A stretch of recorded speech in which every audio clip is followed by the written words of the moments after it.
When will my leopard gecko eggs hatch? And how do I get them to hatch early?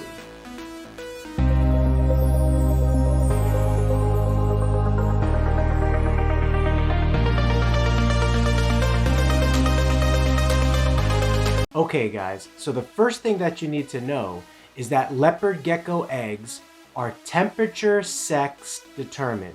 What does that mean? That means that if you incubate at lower temperatures, you're gonna get all females. If you incubate at higher temperatures, you're gonna get all males. And if you incubate right in the middle, you're going to get a mix of both. And so what is that temperature range that we're looking for with leopard geckos? Well, if you want to incubate for females, you will do well to incubate your eggs between 79 degrees and 82 degrees. It will take the eggs about 60 days to hatch, and right when that 60-day mark comes, if you see one sibling hatch and the other one hasn't hatched yet, we're gonna just tickle the egg a little bit of the one that hasn't hatched to encourage it to hatch. Now, if you're incubating for males, then you will wait 45 days from the time that the egg was laid. Because they are incubating at a higher temperature, they will hatch a little bit faster. That temperature zone for males is going to be 87 to 90 degrees. Now, there's a lot of debate in the leopard gecko community whether there's a big difference between going over 90 degrees and how that's going to affect the gender of the eggs. This has never happened to me yet personally, but I've read articles and there's a lot of bigger name breeders that have talked about getting what's called hot females.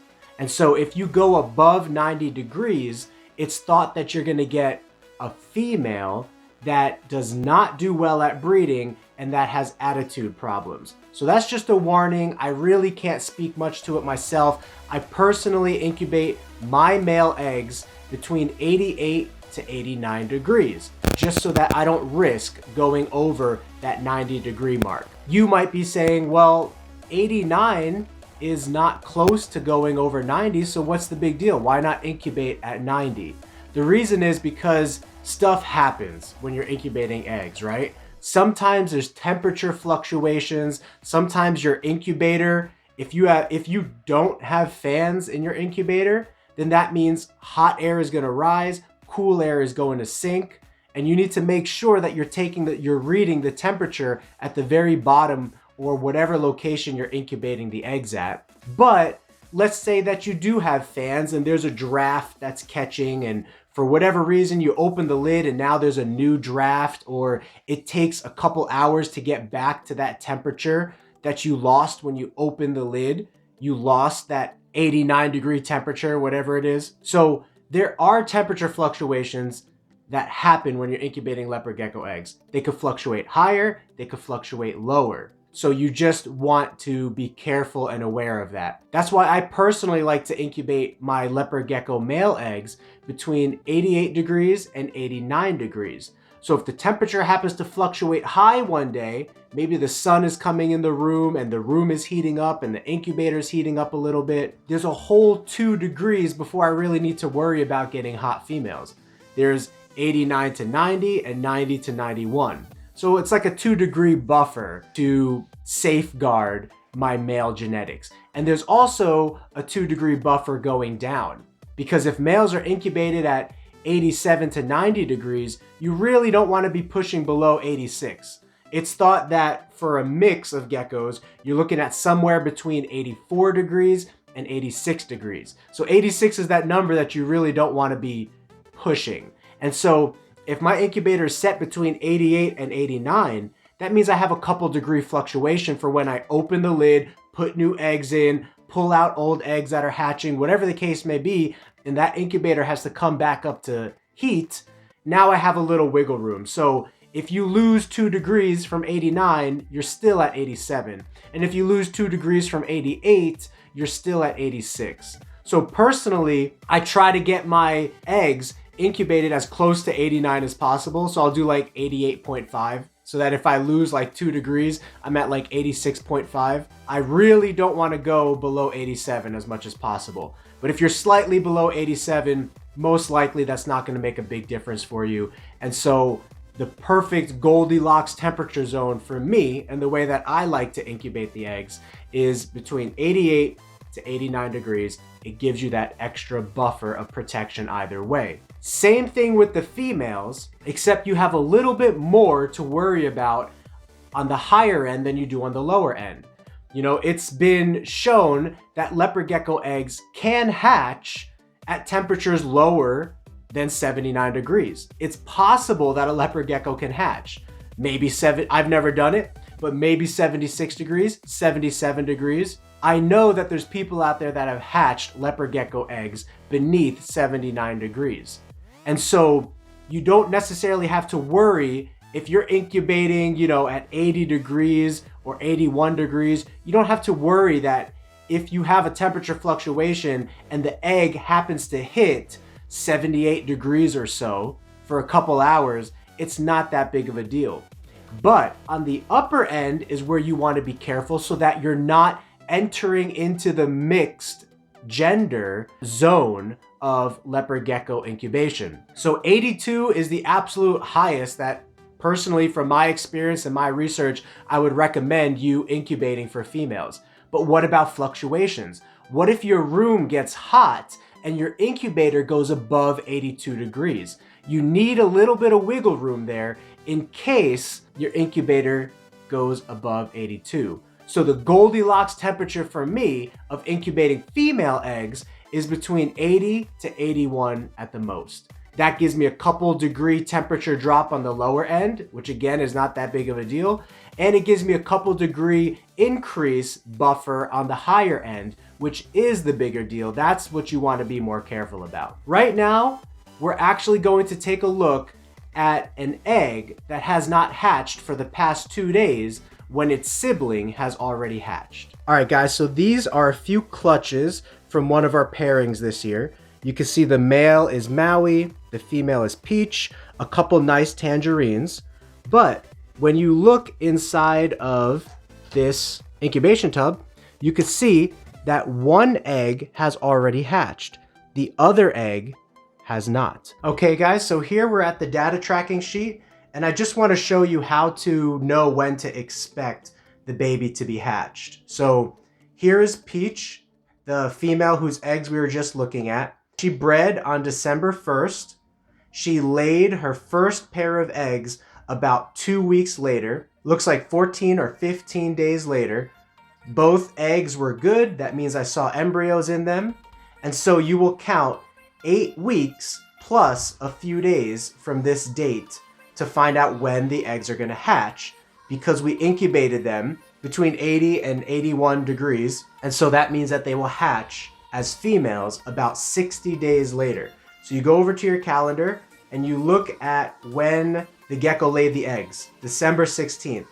Count 8 weeks, 1, 2, 3, 4, 5, 6, 7, 8 weeks is 56 days. 57, 58, 59, 60.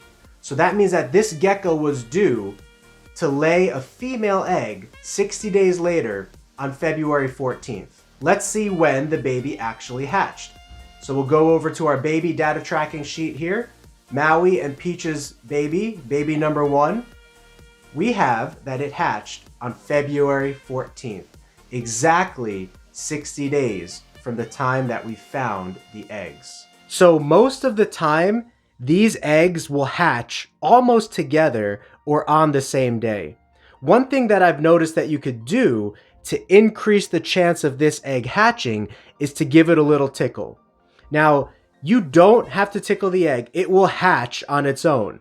But in the wild, a lot of reptiles and just a lot of animals in general will hatch all at the same time so that they can disperse and run away all at the same time to distract predators from targeting just one of them. So it's called this tickle technique, where one animal will hatch and it will tickle up against the other eggs that are in its nest or in its den, and then they'll all begin to hatch at the same time so that they can make their getaway at the same time. We mainly see this in monitors, tegus, snakes. It's not too common with leopard geckos, but I've tried this technique with leopard geckos and I've seen some success with it. Is it a perfect technique? Not all the time. Do I believe it has some merit and some value? Yeah, I do. So let me first show you that this is a gravid egg. You can see that as plump as this egg is, you can see all red within that egg. This gecko is ready to hatch. It's now 62 days since this gecko's egg has been laid. Its sibling already hatched at 60 days, so it hatched 2 days ago. So what we're gonna do to encourage this egg to hatch is just lightly rubbing it. And by this point, the egg should be, fairly hard and calcified, but still, just be gentle. And I just kind of rub it, maybe, twirl it a little bit, something like that, just to signify as if its clutch mate was hatching. And you'd be surprised, but I've seen some pretty decent success rates with this. And I'll come back a couple hours later, and sometimes the gecko will be hatched, or the next morning usually is the latest that the gecko will be hatched at. It's now been 2 days, so this is the latest that the tickle method has not worked for me. But again, I'm not tickling it as much. When the first egg hatched, I only tickled this for like a few seconds and then put it away because I'm not that in a rush to get the eggs to hatch. I have a lot of eggs that are hatching and a lot of geckos to take care of. So for me, if this gecko just takes a little extra time, that's okay. I'll just accomplish some other tasks that I need to. But if it was for someone who's like, it's their first clutch and they really want this egg to hatch, you could tickle it like that a couple times a day and you'll probably see a better success rate with the tickling technique. And then you just put the egg back. Make sure that your container is airtight so you're not losing any humidity in the incubator, and you will put this egg back into the incubator. Now, usually I wait for the first baby gecko to hatch before doing the tickling technique, but it's your choice. It's up to you. If you know the hatch date of your gecko is 60 days or 45 days, you could begin to tickle that gecko egg 5 days earlier, just for a few seconds a day or a couple times a day, and put it away. That decision is up to you. I will actually rely on your data to tell me if that makes a difference. But what I do is once the first gecko egg hatches, I will tickle the second gecko egg, and usually within a couple hours or by the next morning, we will have that second gecko egg hatched. All right, so I just want to show you the incubator that we have here. This whole incubator has a couple fans in it. The heat source is at the back, and those fans blow the heat around and distribute it evenly. So I just locked this container. It's always a good idea to make sure that the container is airtight, because the eggs will dry out very quickly and lose their moisture if not. So I will put these eggs back into its incubation spot, and I will check back later to see if that egg hatches. All right, well, thank you for tuning into this episode. I hope you learned a thing or two, gained a trick or two that you can implement into your own leopard gecko collection to create your own great combinations. I am gonna be releasing more leopard gecko videos soon, so stay tuned. Please subscribe. I'll see you in the next video, and have a Geeky Gecko great day.